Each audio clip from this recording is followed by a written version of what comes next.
haukiba March ki tang tara homdoida koigi Rajya Sabha da pass taukiba bill ama koigi transgender amendment bill hindu da ideology da pusil naba luzadaba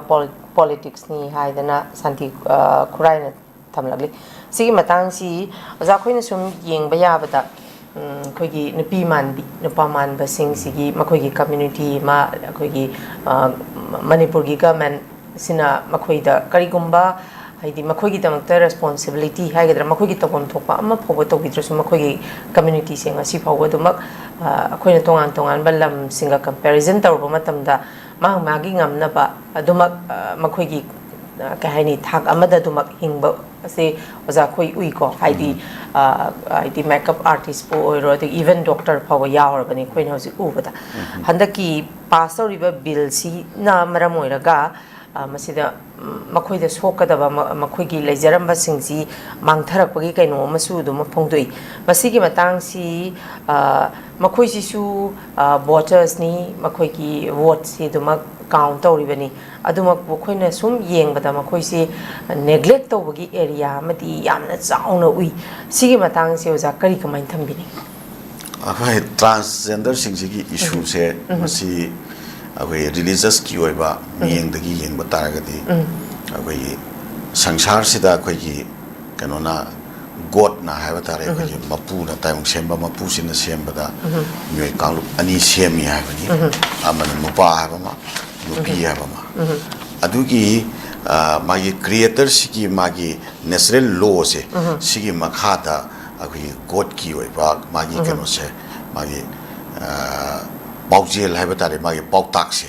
masi nupa amasung nupi gi oiba chatna kanglon adugi makhada lakpa ngakdane ba religious doctrine jing se ayamana ko adubo matamgi matungi na nupa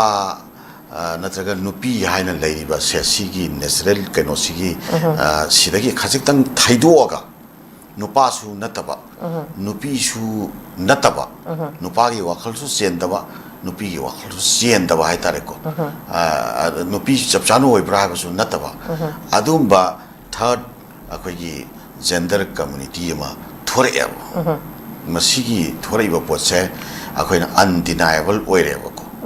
hariba kanglupsi malem gi mafam khudi wakta layeba yes hariba kanglupsi makhoi si nupa gi law da su makhoi si phajana implement tawba yataba aduga nupi gi law da su phajana implement tawba yataba aduma myoi kanglup ama khak oyeba maram maduna masi undeniable oiba aduma myoi kanglup ama ni haina malem gi oina lawbagal loina na makhoi gi oiba tongan ba akhoi gi transgender singsi law ma akoi malem gi tongan ba chawkhat khaba leipak kya dagi akoi chataba hawdurak pagi potama lakreba madugi makha ponna malem gi tongan ba leipak kya da masigi pose sum chatnaraga sumathang bathang akoi moi gi ba law semnaraga lakreba sige marak siresida india da handak transgender singa mari leinana pass toriba law se masi hariba transgender singduga mari leinaba makoi gi basic human right to madu chapchana follow tawribra natragana akoi gi thaina dagi leirakpa akoi gi religious doctrine na batare religious philosophy to madu da leiba magi law singtu das pusan jitana sai transgender singdu gi oiba basic human rights to violate tawgi issue mo oiribra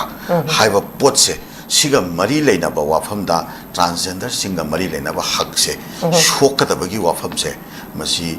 yauram gani madugi oiba tai akoi gi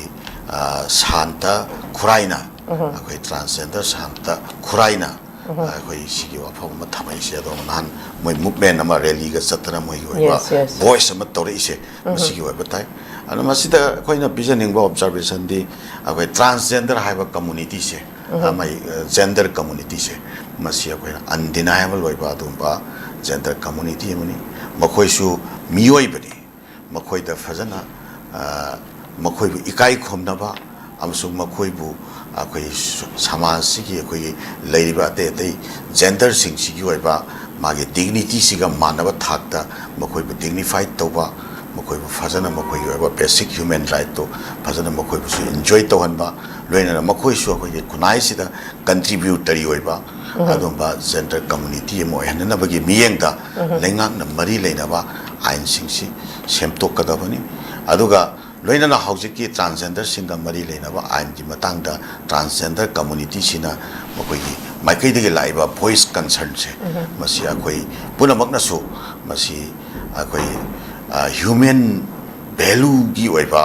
perspective ta akoi na su madu da solidarity pifam thoi madu gi ta ko su stand to pham thoi hana maina